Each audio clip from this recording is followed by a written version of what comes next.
Porteur un regret, c'est comme porter un sac de pierre, pour un voyage qui est déjà terminé.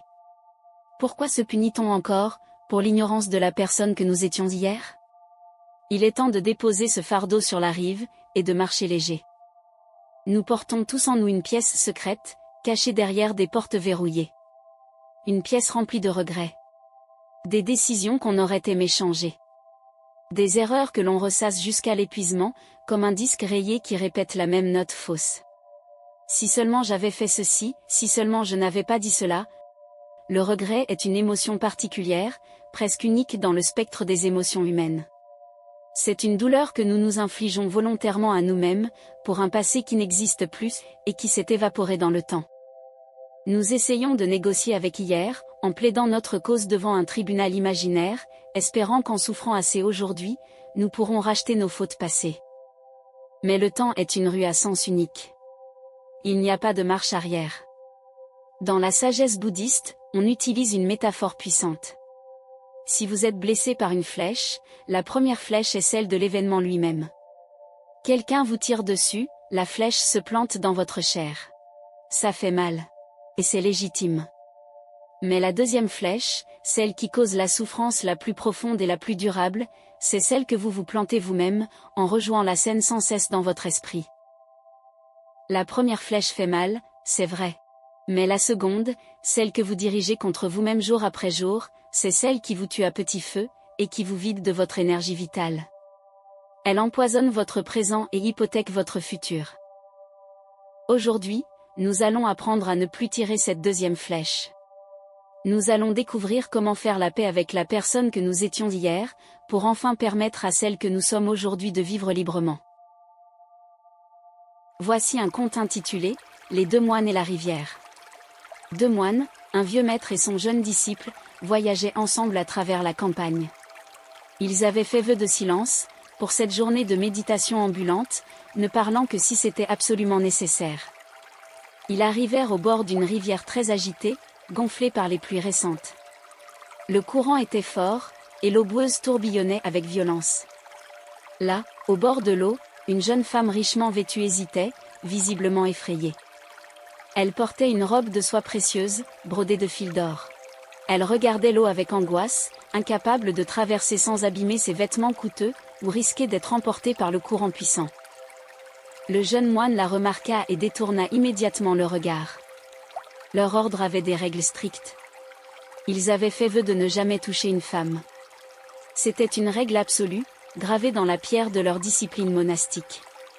Sans dire un mot, et sans hésiter une seule seconde, le vieux maître s'approcha de la femme. Il la souleva délicatement, la prit sur ses épaules avec une aisance surprenante pour son âge, et traversa le courant d'un pas assuré.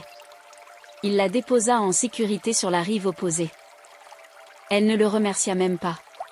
Elle ajusta simplement sa robe et poursuivit son chemin sans se retourner, comme si ce service allait de soi. Les deux moines continuèrent leur marche dans un silence qui devint de plus en plus lourd. Plusieurs heures passèrent. Le soleil montait dans le ciel, puis commençait à descendre. On n'entendait que le bruit de leurs pas sur le sol sec, le chant lointain des oiseaux, et le bruissement du vent dans les feuilles. Mais le jeune moine bouillonnait intérieurement. Son esprit était devenu un champ de bataille entre son vœu de silence, et son indignation croissante. Finalement, incapable de contenir davantage la pression qui montait en lui comme de la vapeur dans une marmite fermée, il explosa. Les mots jaillirent de sa bouche comme un torrent longtemps retenu. « Maître » cria-t-il, sa voix tremblante de colère contenue. « Nous avons fait vœu de ne jamais toucher de femme. C'est une règle fondamentale de notre ordre que nous avons juré de respecter. Pourquoi avez-vous porté cette personne ?» Le vieux moine s'arrêta au milieu du chemin. Il se tourna lentement vers son disciple, le visage parfaitement serein. Il le regarda avec une compassion infinie, sans une once de jugement. Ses yeux étaient doux comme ceux d'un père regardant un enfant qui vient de faire une erreur innocente. Il sourit légèrement, puis répondit d'une voix calme, presque amusée. « Mon fils. Moi, je l'ai déposé sur la rive il y a 3 heures.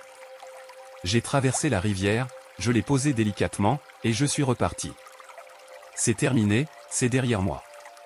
Mais toi, pourquoi la portes-tu encore ? Pourquoi continues-tu à la porter dans ton esprit, sur tes épaules, dans ton cœur? Qui, entre nous deux, est vraiment prisonnier de cette rencontre? Le jeune moine resta figé, la bouche ouverte, foudroyé par la justesse de cette observation. Il réalisa avec horreur qu'il avait passé toute la journée à porter cette femme dans son esprit, à rejouer la scène, à la juger, à juger son maître, et à nourrir sa colère. Pendant que son maître avait agi, puis lâché prise, lui était resté prisonnier de l'événement. Comme le jeune moine, nous portons souvent des événements passés sur nos épaules pendant des jours, des mois, parfois des années. Nous transformons nos erreurs en identité permanente. Nous ne disons plus « j'ai fait une erreur », une phrase qui reconnaît un acte ponctuel dans le temps. Nous finissons par nous dire « je suis une erreur », une phrase qui définit notre essence même. Nous croyons, dans un coin obscur de notre esprit, que si nous culpabilisons assez fort, nous pourrons peut-être réparer ce qui s'est passé, et racheter notre faute. Mais le passé est une terre stérile où rien ne pousse, sauf l'amertume. Vous pouvez y verser toutes les larmes du monde, y planter tous les regrets imaginables, rien n'y poussera jamais. Aucune fleur de rédemption. Aucun fruit de réparation. Imaginez que vous essayez de conduire une voiture, en regardant uniquement dans le rétroviseur, les yeux fixés sur la route derrière vous. Vous ne regardez jamais devant. L'accident est inévitable. Vous allez percuter quelque chose, c'est mathématique. C'est exactement ce que nous faisons avec nos vies, quand nous sommes obsédés par le passé. Le pardon, dans la vision zen, n'est pas un cadeau généreux que l'on fait à l'autre personne. Ce n'est pas une excuse morale pour un comportement passé. Ce n'est pas non plus un acte de faiblesse envers soi-même. C'est un acte de pure intelligence pratique. C'est la reconnaissance d'une vérité simple. Celui que vous étiez à l'époque, a agi avec le niveau de conscience, de peur, de douleur ou de connaissance qu'il avait alors. Chaque décision que nous prenons est le résultat exact de ce que nous savons, au moment où nous la prenons, combiné à notre état émotionnel, notre niveau d'énergie, notre histoire, et nos blessures. Si vous saviez alors ce que vous savez aujourd'hui, avec la sagesse que vous avez acquise depuis, vous auriez agi différemment. C'est une évidence. Mais vous ne le saviez pas. Vous étiez un autre être humain, avec moins d'expérience, de recul, et de maturité. Se punir aujourd'hui pour l'ignorance d'hier, est une erreur qui vous prive de la seule chose réelle que vous possédez vraiment. Votre présent. Plutôt que de fermer les yeux, pour oublier ce qui ne fonctionne jamais, je vous propose maintenant de les ouvrir grand pour transformer. Le regret est une énergie bloquée, figée comme de l'eau gelée. Nous allons la remettre en mouvement en la faisant circuler à nouveau. Car ce qui n'est pas exprimé et reste coincé, s'imprime dans le corps, et peut se cristalliser en tension et en maladie. Prenez un instant, même si vous n'avez pas de papier sous la main en ce moment, pour identifier cette deuxième flèche que vous vous plantez encore régulièrement. Posez-vous ensuite ces 3 questions, avec l'honnêteté d'un ami bienveillant qui veut vraiment vous aider. Première question. Quelle était l'intention réelle de la personne que vous étiez à ce moment-là? Cherchiez-vous vraiment à faire le mal? Ou essayez-vous simplement de survivre, de vous protéger, ou de combler un manque avec les outils émotionnels limités que vous aviez à l'époque? Souvent, derrière nos plus grandes erreurs se cache un enfant intérieur qui avait peur, qui cherchait désespérément à être aimé, reconnu, et en sécurité. Cet enfant a fait de son mieux avec ce qu'il savait. Deuxième question. Si cette erreur n'était pas un cul-de-sac, mais une leçon payée au prix fort, quelle est la sagesse que vous avez acquise, et que vous n'auriez jamais eu autrement? On dit souvent que l'expérience est le nom que l'on donne à nos erreurs. Quelle force nouvelle cette épreuve a-t-elle sculptée en vous? L'or véritable se forge dans le feu le plus intense. Votre sagesse actuelle s'est forgée dans vos échecs passés. Sans eux, vous ne seriez pas la personne que vous êtes aujourd'hui. Troisième question. Si un ami très cher venait vous voir avec exactement le même regret, ou la même erreur, quel mot de compassion lui diriez-vous? Auriez-vous la même dureté envers lui, qu'envers vous-même? Ou seriez-vous doux, compréhensif, et encourageant? Écrivez ces réponses si vous le pouvez, ou gravez-les profondément dans votre esprit. En changeant le récit de votre passé, vous changez la structure même de votre présent. Vous ne changez pas les faits bruts, mais vous changez radicalement leur pouvoir sur vous. Le pardon envers soi-même n'est pas un luxe spirituel réservé aux saints ou aux sages.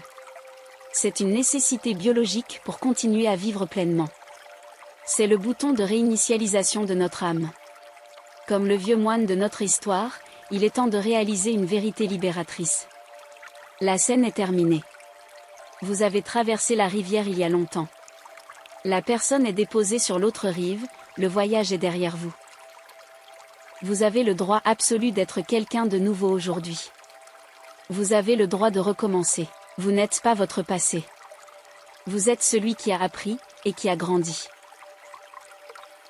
Prenez soin de vous, et surtout, marchez léger. La route est infiniment plus belle quand on ne porte plus les ombres du passé sur ses épaules.